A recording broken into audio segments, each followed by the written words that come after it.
Hassan has finalized her 3-day state visit to Angola.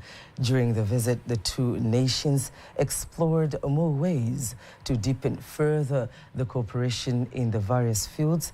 President Samia's visit ended with a visit at an oil refinery industry, Sonangol, exploring more business experiences in the field of oil and gas. Our reporter Stanley Ganzel has the details of this story. Oil is the main contributor of Angolan economy. Through oil business, Angola has accumulated wealth of more than 100 billion USD since Sonangol was inaugurated in 1958. President Samia Suluhu Hassan arrived at Sonangol to receive detailed information about oil and gas sector. With the creation of the national oil company Sonangol in 1976, a set of measures was adopted to keep the oil sector functional and attract investments. As a result of several investments, in August 2008, the national oil production reached an average of 2 million barrels of oil per day. In a tete-a-tete with her host, President João Manuel Lourenço, they discussed several issues, including employment to youth of both countries. Apart from trade and investment, we agreed to strengthen cooperation, exchange knowledge, and shared experience in other important sectors, including the minerals, oil and gas sectors, which with a focus on creating more employment opportunities for our youth. And this is very, very important, creating employment opportunities for our youth. I'm equally happy to note that our respective defense forces have also continued to maintain close relations, which were established since the struggle for independence. Today, we have agreed to enhance these cherished relations through the Memorandum of Understanding in the field of defense that has been signed this afternoon. Moreover, President Samia also addressed the Angolan National Parliament, making a new record as the first African woman president. Deus abençoe a África, Deus abençoe a África e a Tanzânia. A luta continua. Asante, muito obrigado.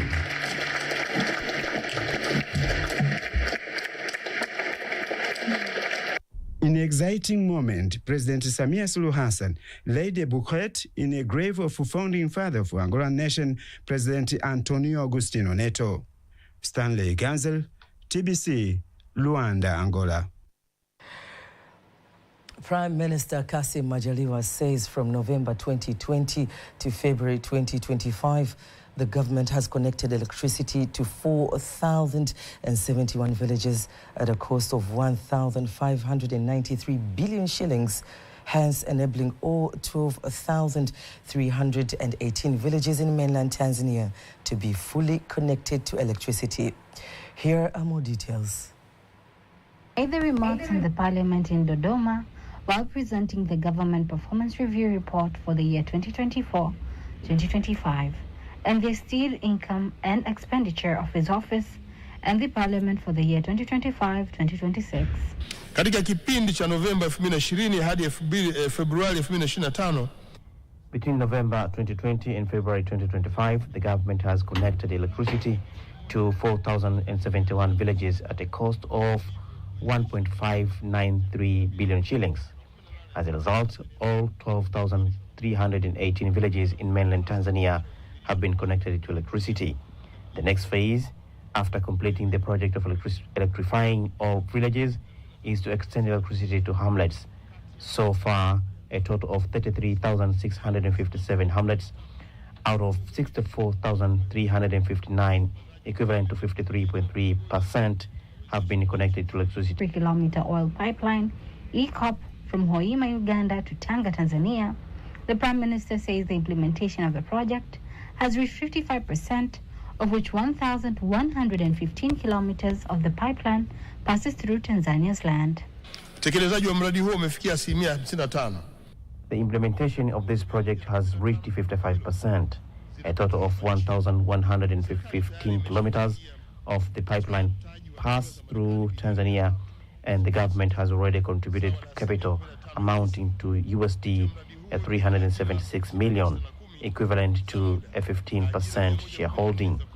Through this project, a total of 6,610 temporary jobs and 114 permanent jobs have already been created. The Prime Minister used the opportunity to inform the Parliament on the completion of the Julius Nyerere hydropower project, which has cost 6.6 trillion shillings. Serikali inaendelea kukamilisha ujenzi wa mradi wa uzalishaji umeme katika bwawa la Julius Nyerere. The government is continuing with the completion of the Julius Nyerere hydropower project at a cost of Tanzanian shillings 6.6 trillion. This project has a capacity to generate 2,115 megawatts of electricity per day. As of March 2025, the entire 2,115 megawatts have been connected to the national grid, raising the total electricity capacity to the grid to 4,031.7 megawatts.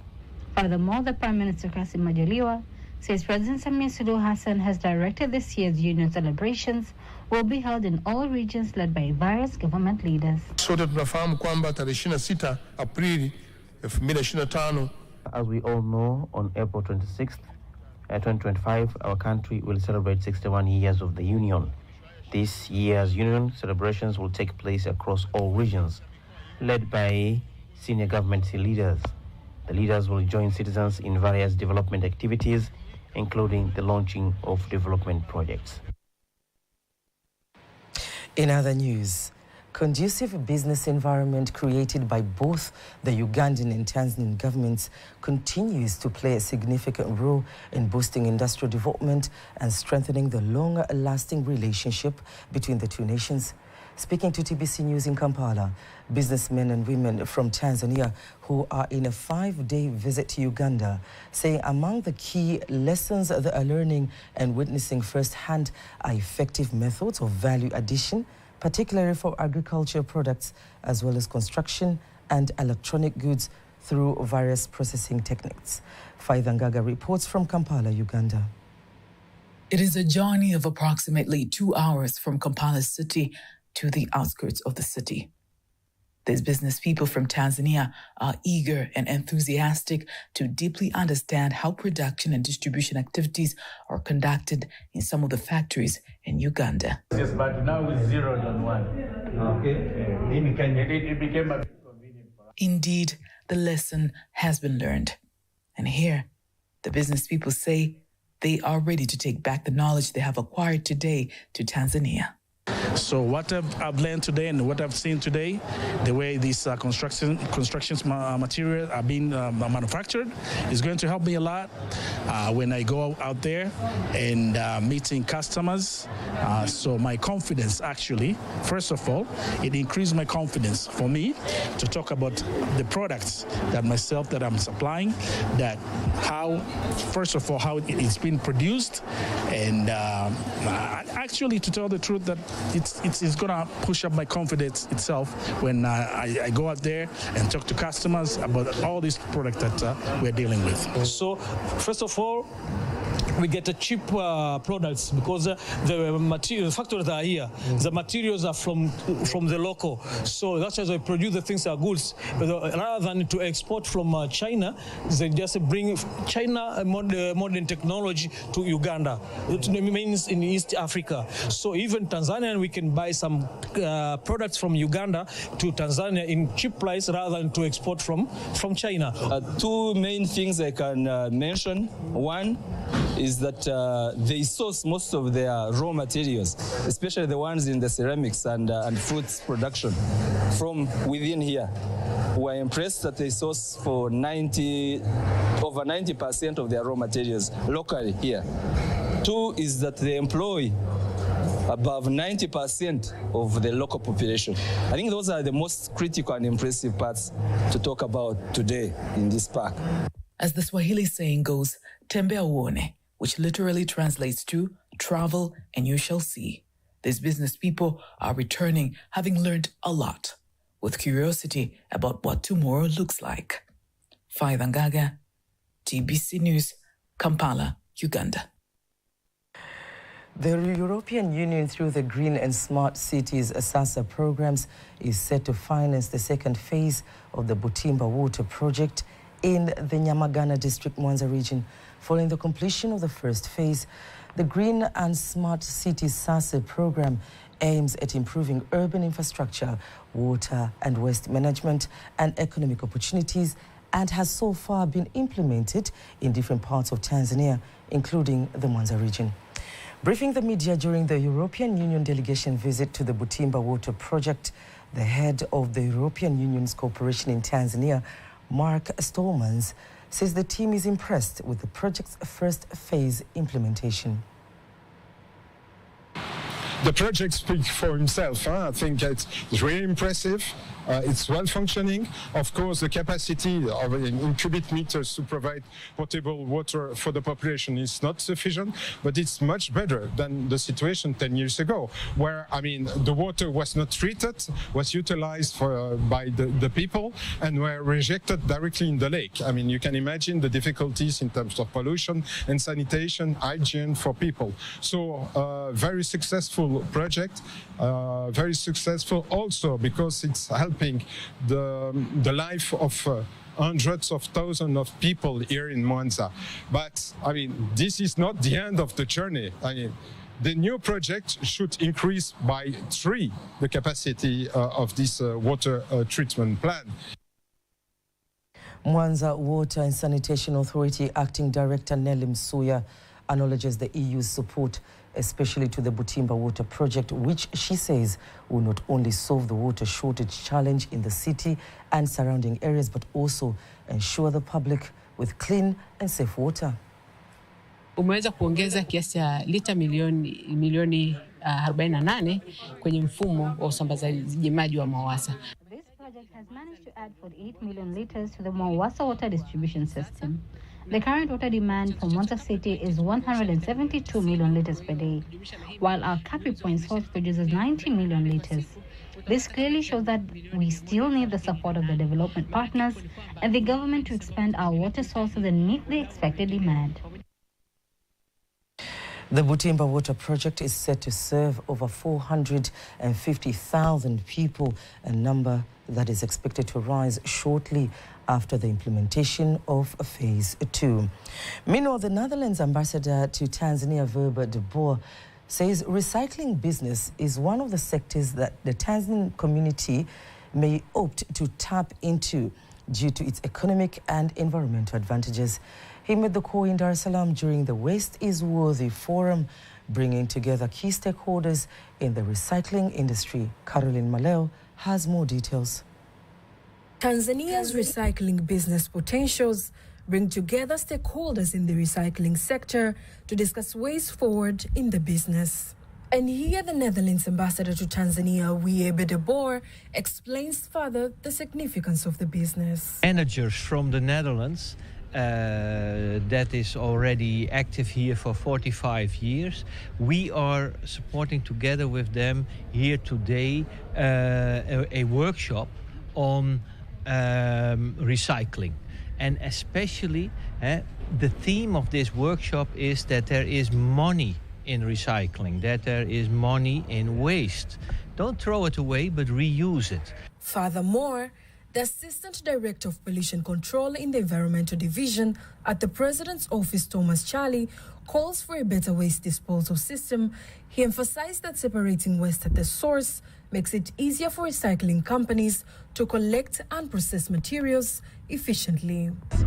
It is becoming very difficult for the companies which are interested in recycling because the segregation of waste from the source is still not that coming. So you find from the household level, there's a lot of commingling of waste, which makes it very difficult for recyclers to take the component of waste of their choice. Meanwhile, representatives from recycling sector explain the impact of black soldier fly technology, which is transforming organic waste into high-value products such as animal feed and compost, contributing to sustainable agriculture and green jobs. You see here the black soldier fly, it's very good. And you see here the chicken that eat the black soldier fly. Those black soldier flies, they are growing on the waste of the markets. The bananas, the rotten food, etc. The companies that have those black soldier flies, they prepare from this rotten food or this waste food, they prepare a sort of porridge where the black soldier fly feeds upon. And then the then the black soldier fly is killed and made into chicken food. And you see that the chickens are growing a lot faster if they get this high-grade protein from the black soldier. Hawa ni fursa kwanza, jambo la kwanza wanazalisha chakula cha mifugo. We use these black soldiers flies that we produce as animal food and as a manure to our farms. Ajira kwa vijana. We have provided a number of job opportunities to young people through this business. Recycling presents a powerful opportunity for Tanzania to reduce environmental pollution, create employment, and promote a circular economy. By turning waste into valuable resource, the country can minimize strain of landfills, improve public health, and support local industries, ultimately contributing to national development and the goals of sustainable urbanization. Reporting from Dar es Salaam, Caroline Maleo, TBC News.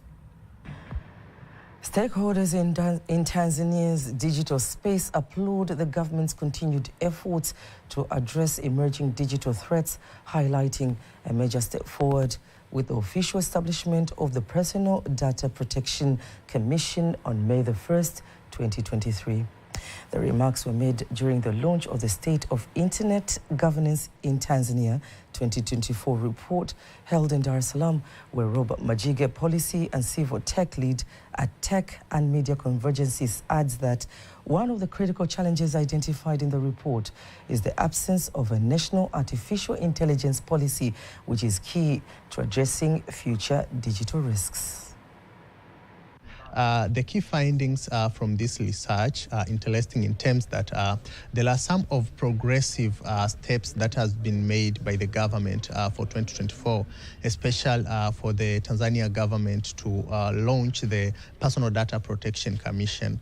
And also one of the positive findings was on the responsiveness of the government through TCRA by establishing various campaigns like the RISE campaign, which targeted at giving the citizen understanding of about the digital community. Also, the government collaboration in international space, especially for the Global Internet Governance Forum, which happened in El Av, and also the government taking into account readiness to hold and to host the 14th African Internet Governance Forum, which will be held here in Dar es Salaam this year. And also we found that one of the critical challenge was also on the lack of a national AI policy, especially despite having the specific sector AI policy, especially the education and the health, but still we lack that national AI policy. Taking into account with the digital current state, it's very important to have this policy. Youth involvement also takes a center stage, where a member of the Internet Governance Forum, Agnes Lihundi, emphasizes on the importance of including young people in the conversations. Internet Governance Forum, and also in Tanzania and Africa. In today's Internet Governance Report in digital threats that are occurring in Tanzania, I've seen a lot of highlights showing the involvement of different stakeholders like civil societies and academia, but there is a gap in involving youth, who are particularly the main users of these digital platforms, are to be involved in these reports so that they can learn and even raise more awareness to tackle the threats that are occurring in digital spaces.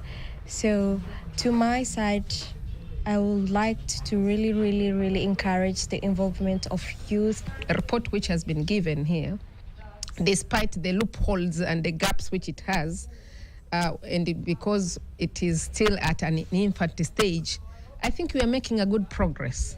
From this report, internet is our life, and whether we want it or we don't want it. If you want to remain behind, you'll be left by everybody else. Because nowadays, even in the communities, if there's anything, an announcement, the church, mosque, or funeral reports are being reported through the WhatsApp groups. So if you're not using, you'll remain behind. Tanzania is also preparing to host a major continental event, the 14th African Internet Governance Forum, scheduled to take place in Dar es Salaam from May 28th to the 31st, 2025. The availability of specialized pumps locally that are used in the gas, oil and mining sectors is set to boost Tanzania's business and investment environment in the mining, oil and gas sectors. The statement was made in Dar es Salaam by Bernard Kabue from the American company Fluorserve during the launch of a partnership with Davis and Shetleff Company, aiming to make it easier for local investors to access the pumps within the country.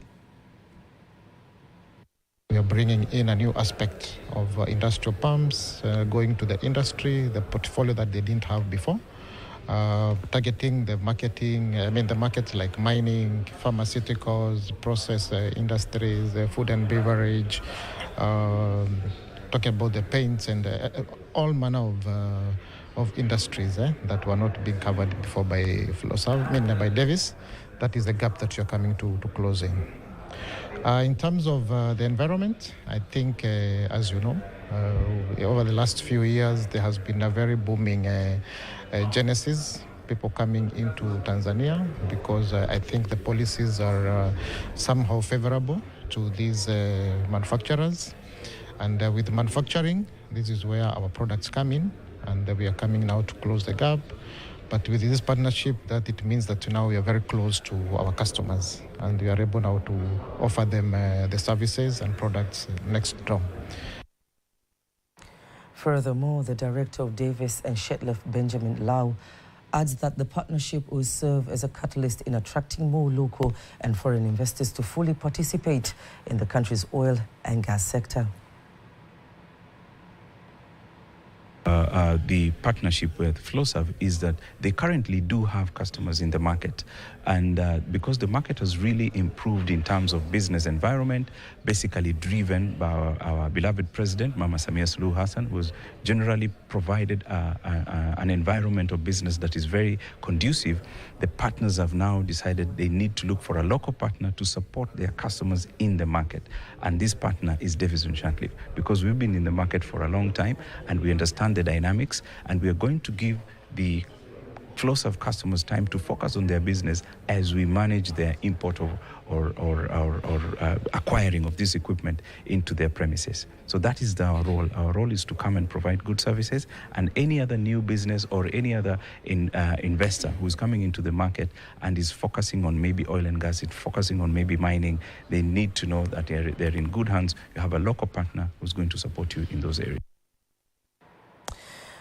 Now, in case you missed any of our news stories, remember you can always go to our YouTube channel, TBC Online, and watch anytime, anywhere. Before concluding our local news tonight, let's take a look at today's exchange rates according to the Bank of Tanzania, BOT.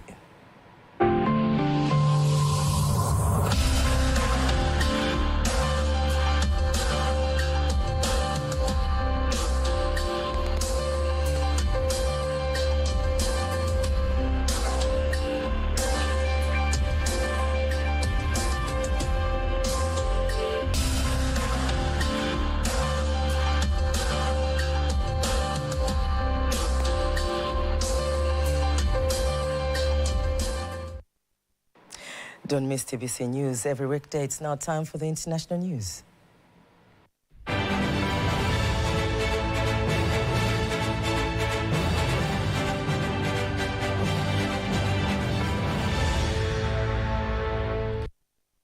And on the international news, over 160 experts from 20 African countries gather in Balaclava to discuss the strategic use of patient funds for the development of the continent. The ongoing trade war, fueled by U.S. tariffs, was a key topic, with experts debating Africa's response while acknowledging the challenges. They also identified potential opportunities for the region. Here are more details. United States protectionist policy draw focus at this international conference on pension funds in Africa. Speakers believe it is high time for the continent to prioritize inter-regional financial and trade transactions.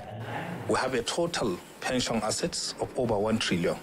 With the wave of protectionism, the fundamental challenge for our governments is to improve and intensify regulatory framework that will safeguard the pension fund investments, that will provide attraction so that a significant proportion of those investment assets that are in Eurobond and United States Treasury bond will now come back to sovereign wealth funds created in Africa. Each country and each region will address that in their own sort of national interest way. Of course, there will be impact, but at the same time, I'm sure there are also it will accelerate opportunities, specifically in the industrialization agenda, regional manufacturing hubs, increasing the connectivity within the continents, and the fast-tracking the infrastructure that enables the exports, whether it's economic free zones or export-free zones. So I think it looks bad news on the surface, but I think as things unpack, it could actually work out quite well for Africa. Minister Jyoti Jitan emphasized that the Mauritian government is closely monitoring international swings in a bid to model suitable decisions, preserving the local economy. Impacts could hit the dollar as well as interest rates. There is a risk of recession at the worldwide level, as well as inflation. Meanwhile, some types of crisis can also drive to opportunities. The most important is that, as a government, while including the population, they need to be aware of these dangers. Considering this unsettled global context, UNITY is urged to tackle global challenges in building on sustainable economic networks prosperity for the region.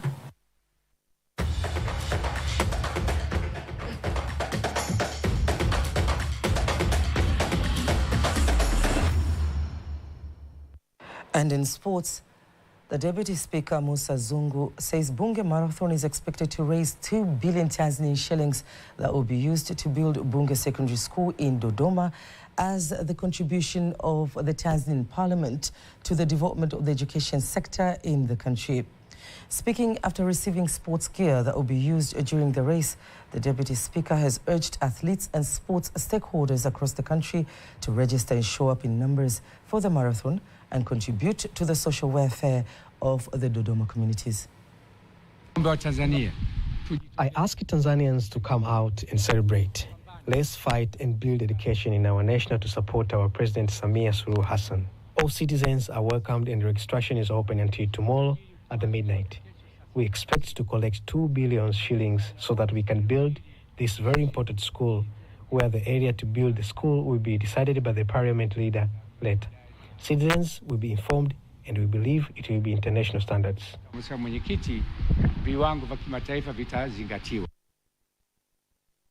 The marathon is expected to take place on Saturday, April the 12th in Dodoma, and more than 300,000 athletes and sports stakeholders have already registered ready to participate in the race. And that marks the end of the news bulletin for tonight. On behalf of the whole team, I'm Kanki Mwegomore, but do stay tuned for our Kiswahili news bulletin at 11 p.m. Good night.